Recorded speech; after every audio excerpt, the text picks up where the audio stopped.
Hello friends, I hope you doing good. आज के addition की शुरुआत करते हैं। बिफोर वी बिगिन, ये लास्ट प्रिलिमिनरी प्रैक्टिस क्विज के रिजल्ट्स हैं। कॉन्ग्रेचुलेशंस देवेंद्र जोशी। आज के एडिशन के साथ भी ये करंट अफेयर क्विज एसोसिएटेड है। आप उस क्विज को डिस्क्रिप्शन में दिए गए लिंक को यूज करके जरूर अटेम्प्ट करें। It will help you in your preliminary preparation. ये आज की पहली न्यूज रिलेटेड है पॉलिटी एंड गवर्नेंस से, और इसका कॉन्टेक्स्ट है सुप्रीम कोर्ट में चीफ जस्टिस ऑफ इंडिया के द्वारा दी गई एक स्टेटमेंट। तो chief justice of India Tamil Nadu state assembly के द्वारा स्पेशल असेंबली सेशन में एक बार फिर से पास किए गए 10 बिल्स के बारे में बोलते हैं कि तमिलनाडु के गवर्नर को उन बिल्स को मनी बिल्स की तरह ही समझना पड़ेगा और वो उन दोबारा से पास किए गए बिल्स को अब रिजेक्ट नहीं कर सकते और ना ही उन बिल्स को प्रेसिडेंट को रेफर कर सकते हैं। कोर्ट में चल रही हियरिंग के दौरान कॉन्स्टिट्यूशन के आर्टिकल 200 को रेफर किया जाता है और बोला जाता है कि अगर कोई स्टेट असेंबली किसी बिल को दोबारा से कंसीडर करके पास करती है तो गवर्नर उन बिल्स पर अपनी असेंट को विदहोल्ड नहीं कर सकते। नाउ डियर व्यूअर, ये इवेंट सिविल सर्विसेज एग्जामिनेशन के पर्सपेक्टिव से एक सिग्निफिकेंट इवेंट है। I will repeat what I have already mentioned. आप अपनी पॉलिटी एंड गवर्नेंस की बुक से गवर्नर के बारे में पढ़ लें और आर्टिकल 200 पर खास ध्यान दें।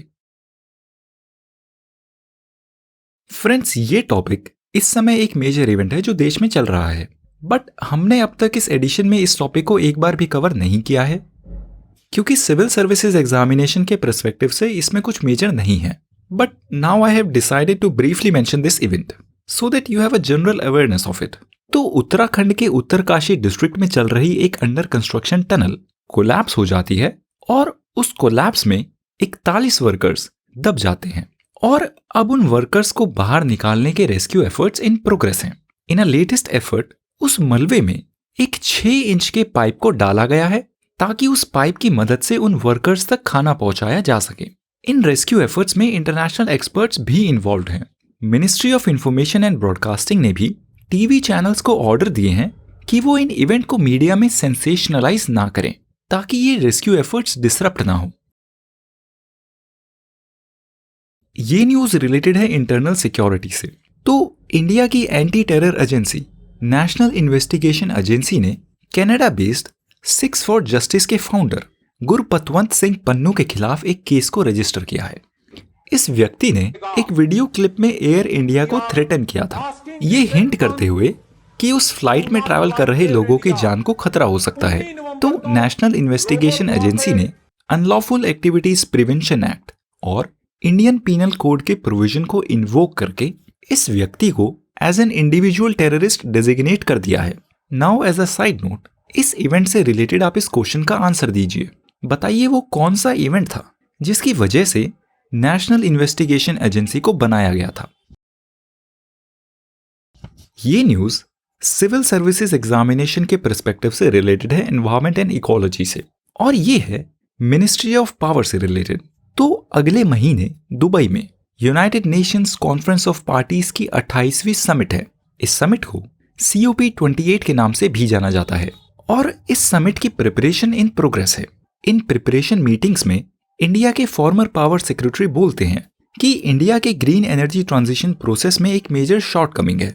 इंडिया का अपने ग्रीन एनर्जी ट्रांजिशन के लिए डेवलप्ड कंट्रीज के द्वारा दिए गए फंडिंग प्रोमिसेस को डिमांड ना करना। ग्रीन एनर्जी कमिटमेंट से रिलेटेड कुछ मेजर फैक्ट्स की बात करें तो इन फैक्ट्स पर आप ध्यान दें, ये एग्जाम के पर्सपेक्टिव से इंपॉर्टेंट है। ग्लोबल वार्मिंग लेवल को 1.5 डिग्री सेल्सियस पर लिमिट करने के लिए ग्लोबल कार्बन एमिशंस को 2030 तक 2019 के 43% लेवल तक कम करना जरूरी होगा। पर अब तक के ग्लोबल प्लेजेस को देखा जाए तो 2030 तक केवल 2% रिडक्शन ही अचीव हो पाएगी।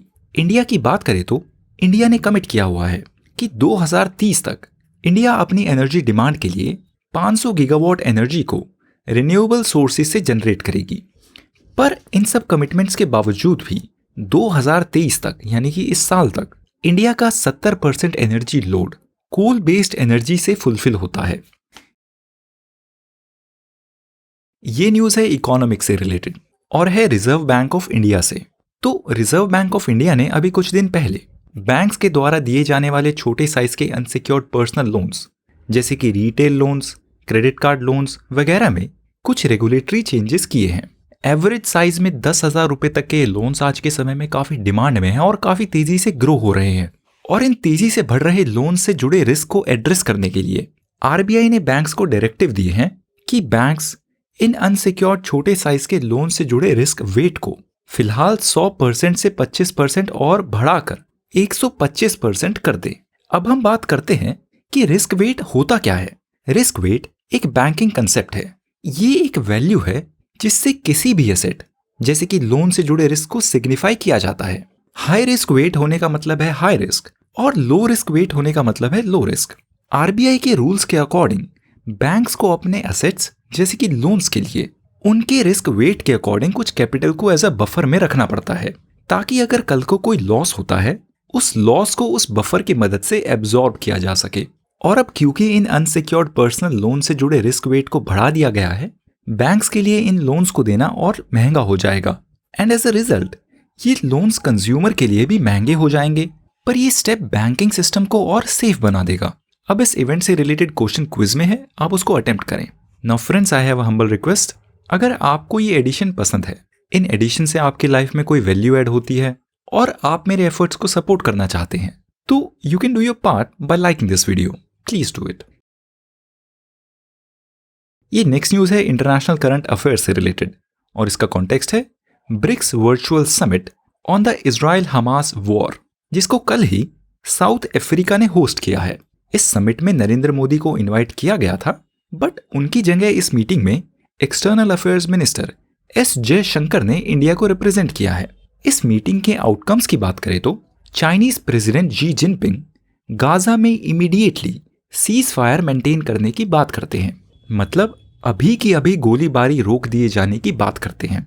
और Indian external affairs minister S Jaishankar Gaza में सिविलियन पॉपुलेशन को हो रहे नुकसान को कंडेम करते हैं, मतलब आम नागरिकों की जा रही जान की निंदा करते हैं। फ्रेंड्स, ब्रिक्स समिट इस साल काफी बार न्यूज में था। इस साल इस ग्रुपिंग में नए मेंबर्स को भी इंक्लूड किया गया है।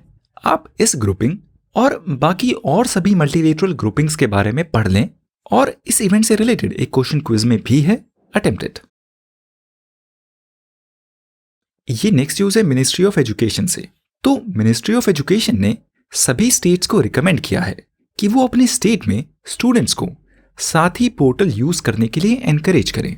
आईआईटीज में एडमिशन के लिए जेईई अभी कुछ दिनों में ही होने वाला है और साथी पोर्टल एक फ्री पोर्टल है जो 45 दिन का एक क्रैश कोर्स प्रोवाइड करता है, जिसकी मदद से एस्पिरेंट्स जेईई के लिए एनटीए के पैटर्न पर प्रिपेयर कर सकते हैं। इस पोर्टल को मिनिस्ट्री ऑफ एजुकेशन और आईआईटी कानपुर ने मिलकर डेवलप किया है। ये एक और न्यूज है जुडिशरी से। तो सुप्रीम कोर्ट में स्टबल बर्निंग पर केस को हेयर करते समय जस्टिस सुधांशु धूलिया बोलते हैं कि स्टबल बर्निंग को एड्रेस करने के लिए जरूरी है कि फार्मर्स को भी इन हेयरिंग्स में एक पार्टी बनाया जाए और उनके पर्सपेक्टिव को भी एक बार सुना जाए। ये नेक्स्ट न्यूज है पार्लियामेंट से और इसका कॉन्टेक्स्ट है पार्लियामेंट की प्रिविलेजेस कमेटी में लोकसभा एमपी रमेश बिधूड़ी पर हाउस में उनके किए गए कम्युनल स्लर्स को लेकर चल रही हियरिंग्स। तो रमेश बिधूड़ी को प्रिविलेजेस कमेटी में समन किया गया है और उनके पक्ष को अब सुना जाएगा। सिविल सर्विसेज एग्जामिनेशन के पर्सपेक्टिव से ये पार्लियामेंट की प्रिविलेजेस कमेटी और बाकी और सभी कमिटीज इंपॉर्टेंट है। आप इस टॉपिक के बारे में अपनी पॉलिटी एंड गवर्नेंस की बुक में पार्लियामेंट के सेक्शन से पढ़ लें। ये नेक्स्ट न्यूज है मिनिस्ट्री ऑफ डिफेंस से और इसका कॉन्टेक्स्ट है इंडियन स्पेशल फोर्स और यूनाइटेड स्टेट्स की स्पेशल फोर्स के बीच वज्र प्रहार 2023 एक्सरसाइज। इस साल इस जॉइंट एक्सरसाइज का ये 14th एडिशन होगा। इस एक्सरसाइज में दोनों ही स्पेशल फोर्सेस मिलकर एक दूसरे के साथ ऑपरेशनल टैक्टिक्स और जॉइंट मिशन प्लानिंग जैसे एरियाज में बेस्ट प्रैक्टिसेस को शेयर करती हैं। इस जॉइंट एक्सरसाइज की शुरुआत सबसे पहले 2010 में हुई थी। फ्रेंड्स, इंडिया काफी सारे नेशंस के साथ रेगुलरली मिलकर एक्सरसाइज में एंगेज करता है। इंडिया ने अभी रिसेंटली ही मलाबार जॉइंट एक्सरसाइज को भी कंक्लूड किया है। आपके लिए रिकमेंडेड है कि आप इंडिया की सभी मेजर डिफेंस एक्सरसाइजेस के बारे में पढ़ लें। ये नेक्स्ट न्यूज है मालदीव से और इसका कॉन्टेक्स्ट है ग्लोबल वार्मिंग और उससे हो रहा सी लेवल राइज। तो मालदीव्स जो एक छोटा सा आइलैंड नेशन है और जो ग्लोबल वार्मिंग से हो रहे सी लेवल राइज का डायरेक्ट थ्रेट फेस कर रहा है।